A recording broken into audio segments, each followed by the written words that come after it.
Hi, my name is Caitlin Krause. I'm an international school educator as well as a writer.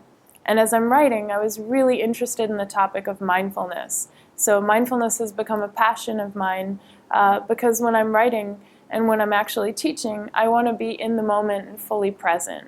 So when I'm teaching students, I'm also aware that they're coming into the classroom with a lot of their own background, stresses, different motivations and histories, and their own set of fears. Mindfulness is a practice that I studied, learned more about, and it breaks down fear. So it actually works really well to facilitate you becoming more connected to your brain. And I'm really interested in mindfulness as a practice because I'm curious about brain research, about the psychology and the science behind what's happening when you enter into the idea of just incorporating mindfulness into your life. It doesn't have to be as formal as some people think.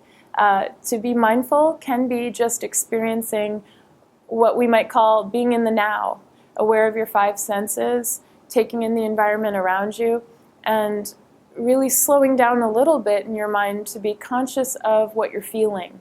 So when I'm talking about it, I tell people about the brain and the way it works and how there are different triggers that will stimulate us and operate on our emotions. And if we're really reactive to what's stimulating us, then we might allow our emotions to overtake us. And when we're teaching in a classroom, that could be the case for students as well. In mindfulness, when you work with it, you understand that it's natural to have different motivations and different feelings that are coming in. And if you actually want to focus your brain and focus attention, you need to find a way to regulate that and be conscious of it without being so passionate. So in a sense, mindfulness could be seen as a way of observing the world, but from a non-judgmental point of view.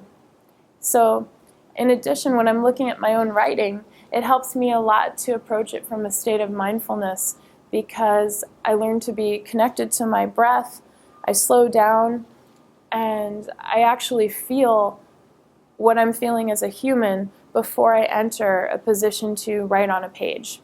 As I'm teaching, sometimes I'll involve music or some type of prompt for students that could involve photography, a video, a poem, a reading, and for them, it's almost like a quick write or some sort of engagement that allows them to get in touch with what they might be reacting to or what their emotions might be.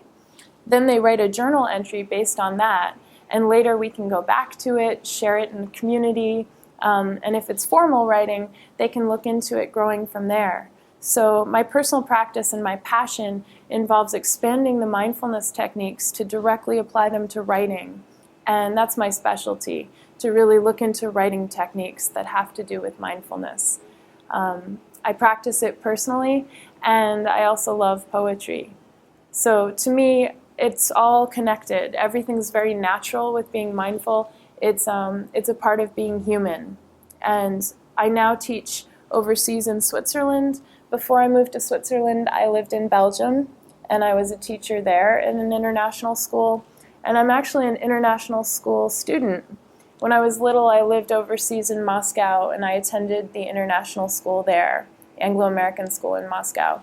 So I was born in Boston, and part of my time I grew up in America, but I think that having that global perspective is also really key to the future of education, because mindfulness and empathy are also connected to this idea of everyone being a global citizen. You know, we're all connected by our human passions, emotions, and feelings. And to me, mindfulness is at the heart of that. Thank you.